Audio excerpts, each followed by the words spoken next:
What is going on, guys? It is Wrestlelamia here, back with some more news. Join us now as we look at this week's edition of Smackdown, as well as the wildest news stories and rumors you need to know, including the real reason behind why Paul Heyman was destroyed and written off TV, WWE stars unhappy with heavy censorship, Stephanie McMahon at Smackdown, Dijak shoots on Vince McMahon, Ronda Rousey clapped back at, Cody Rhodes has now actually finished the story, and much more. Be sure to subscribe and hit that notification bell for daily wrestling videos, and follow us on Facebook for exclusive lists. Also check out our new videos on Wrestlelamia XL. As always, we won't recap the show, but just provide you with the good, the bad, and the downright ugly. As always, we start off with the good as number one, the best opening to Smackdown in a long time. The Smackdown Live from the MSG kicked off with Cody Rhodes, Randy Orton, and Kevin Owens taking the fight to the Bloodline. The segment had intensity and without a doubt helped generate buzz around the 6-man tag match set for 7 days' time at Money in the Bank. Rhodes is insanely gifted at switching up the intensity for huge angles, and as always, Orton and Owens did a wonderful job. An interesting element of the segment saw Rhodes directly mention the WWE title, and Orton would then directly look towards Rhodes upon that title being mentioned. WWE continues to tease that their resident Viper is coming for the top prize in the company. At one stage, it was rumored that Rhodes vs Orton would take place at SummerSlam. However, with that being reported that Rhodes vs Solo Sikoa is planned for the summer spectacle, it's possible that WWE delivered a slow burn on their inevitable Rhodes vs Orton dream match. Number 2, sell of the decade. And can we just give some appreciation to that security guard selling that Crossroads like the rent was due? It was phenomenally done, and now I'm expecting that person to be in the main event at WrestleMania 45. As we all know, security guards make great future champions. Number 3, LA Knight qualifies. LA Knight qualified for the Money in the Bank ladder match in a great match against Logan Paul and Santos Escobar. LA even pinned the reigning US champion, so that feud continues to heat up and the two will likely collide at SummerSlam. LA would be considered a strong favourite for the men's Money in the Bank, and that's if he wasn't currently involved in a storyline with Logan Paul. Some fans are theorizing that Paul may enter the Money in the Bank and cost LA the chance at the briefcase.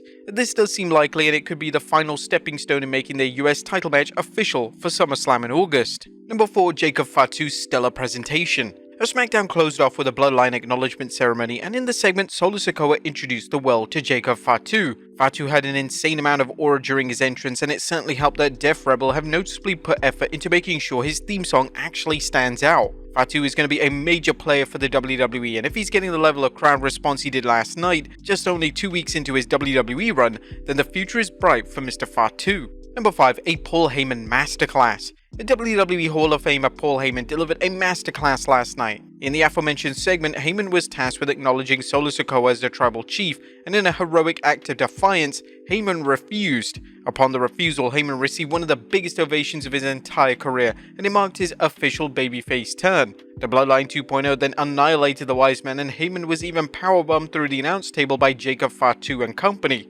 Heyman deserves a ton of credit, not for just his quality of his performance, but also his willingness to take huge bumps with the aim of getting the angle over.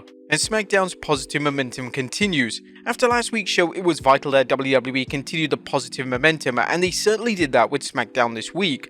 The show was consistent with its storylines, and all the top angles were further developed heading into Money in the Bank and SummerSlam. Triple H is clearly treating this summer period as a mini WrestleMania season, which is a smart way to generate interest in the product, and hopefully this strong bond continues into the rest of the summer as WWE are truly delivering when it comes to their focus on compelling long-term storylines. That was the good. What about the bad? Is number 1, weakest Money in the Bank qualifier to date. The first women's Money in the Bank qualifier delivered the goods as Tiffany Stratton qualified for the Money in the Bank matchup. Stratton has to be considered one of the firm favourites to win the match, as her popularity has vastly increased since her main roster call-up, and her in-ring output has been consistent.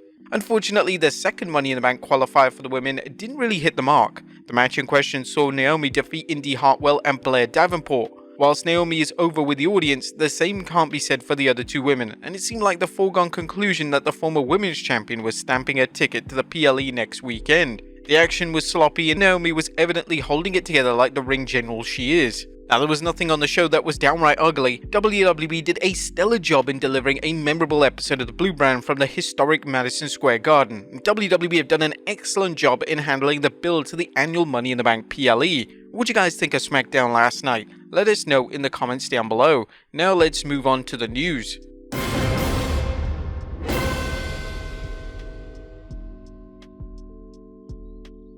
Now, first story looks at Cody Rhodes actually finishing his story now. Our featured story today takes a look at what went down after this week's Smackdown and how Cody Rhodes has finally finished his story. After the dark matches, Rhodes came out and announced that Kayla Braxton was leaving WWE. Braxton told the audience that she didn't know much when she came to the WWE 8 years ago and thanked everyone for supporting her. This was a true class act from WWE, and it was wonderful that Braxton was given the opportunity to say goodbye. After Braxton had said her goodbyes, Rhodes shifted gears and discussed how important the evening was for him. Rhodes talked about Dusty Rhodes winning the WWF Championship from superstar Billy Graham, but infamously had the title taken away from him due to Dusty failing to pin the champion. The WWF Championship that his father held was brought out and Rhodes went into the corner to raise the belt. Rhodes has finally finished his story, and in a rare move, WWE made the footage available on their YouTube for everyone to enjoy. Next up, WWE stars unhappy with heavy censorship. Now, it wasn't all good on SmackDown last night, as some behind the scenes were very frustrated with the amount of censorship on SmackDown. Most notably, chants of FU Solo and FU Pacers were muted out, including when Nia Jax was coming out. Fans had noticed that the black screen popped up for just no apparent reason. However, it could appear that a child was throwing up his middle finger to Nia Jax. Whilst fans were definitely frustrated with the censorship, talent behind the scenes is also frustrated with WWE, as Sean Ross Sapp of Fightful Select reported it's a chore to watch sometimes. I understand censoring F the Pacers, but it feels like every segment is edited and it makes it look like it's our production. What do you guys think of the heavy censorship on SmackDown? All I know is I can't wait for WWE to be on Netflix, as Triple H has confirmed that it will be uncensored. Next up, the reason behind why Paul Heyman was destroyed and written off TV. Following his brutal beatdown at the hands of the Bloodline, Paul Heyman was stretchered out of the arena. Now with Heyman off TV, it sets the stage for Roman Reigns to triumphantly return as a babyface to save the day. It's unclear how long Heyman will be off TV, however the stretcher job implies an extended period. Reigns' return is either rumoured for Money in the Bank or SummerSlam, and it would be a fantastic visual to see Heyman at his side as Reigns makes his first appearance since WrestleMania 40. Heyman is also likely to play a key role in the upcoming Bloodline vs. Bloodline storyline, and it would be welcomed if Heyman stayed in his babyface role for the duration, as Heyman as a babyface is truly underappreciated territory and has only happened a handful of times over the past 25 years. Next up, Dijak shoots on Vince McMahon. Dijak confirmed his WWE departure this week, and his Twitch stream alongside Mason Mansour got social media buzzing, especially with his comments regarding Vince McMahon. According to Dijak, Vince McMahon was always looking for a reason to dislike him.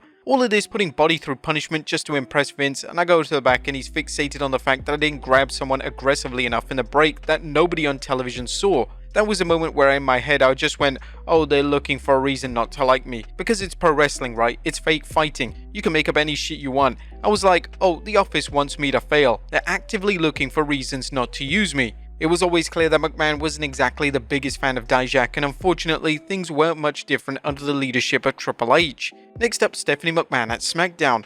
Two key WWE figures were present at SmackDown last night. The first name was former WWE CEO Stephanie McMahon, who was spotted by fans sitting in the front row. According to the fans in attendance, McMahon was fully invested in the show and was smiling throughout. The second name was WWE President Nick Khan. Khan was sitting in the crowd during the show's dark matches. Next up, WWE star's surprising new project revealed. Whilst Omos plays one of the most intimidating characters in wrestling on TV, his real-life persona couldn't be more different. Now the current WWE star has revealed his new project to the world. The former tag team champion has officially launched a YouTube channel, and his first video is him reviewing men's fragrances. Omos' content is incredibly wholesome, and hopefully fans get behind his new venture. Next up, a top AEW name pushing for a major signing. With it being public knowledge that Ricochet is set to leave WWE, one AEW name is hoping that the former IC champion decides to put pen to paper and sign with AEW. The name in question is Will Ospreay, who's worked with Ricochet in the past and has even spoken out regarding Ricochet's underwhelming WWE booking. Speaking on Shaq Wrestling, he stated, "I've been shouting out his name off in the distance for years, and I really do mean it, years. It's only now, just because his contract is coming up, that people are thinking something's gonna happen. Listen, I speak to Ricochet every now and again, and there's nothing been said between us about whether something is gonna pop off. But honestly, I hope he does. I really hope he does, because I miss him as a friend. I do think there's money on the table to do a rematch, but I also think there's money on the table to do a tag team." It's unclear what Ricochet's plans are, but it's certainly a strong possibility that Ricochet is AEW bound. Next up, Mercedes Mone claps back at Ronda Rousey. Our final story today takes a look at yet another wrestler who has responded to Ronda Rousey. Since her WWE exit, Rousey has made a habit of bad-mouthing every aspect of WWE. Now the former WWE star Mercedes Mone, aka Sasha Banks, has surprisingly defended WWE from Rousey. Speaking in an interview with Maggie and Perloff, Mone stated, "That's her experience. Get the book if you want to read that. I had a great experience there. I even had a great experience wrestling Ronda. She said she had a great time and great matches out there." She continued by saying, "It's news to me because what I brought to the table for WWE and women's wrestling, what I fought for, me and Ronda are completely different when it comes to our views for women's wrestling. I'm the standard, the blueprint for a reason. I love and respect this game so much. I'm ready to fight and do everything I can for women's wrestling. I know Ronda coming in did help a lot because I know how big of a name she was in the UFC and really fighting for women in that culture. I would only hope she come to the WWE to improve it and not talk bad about it." What do you guys think of Mercedes Mone's comments? Let us know in the comments down below, and I'll see you next time with some more wrestling content.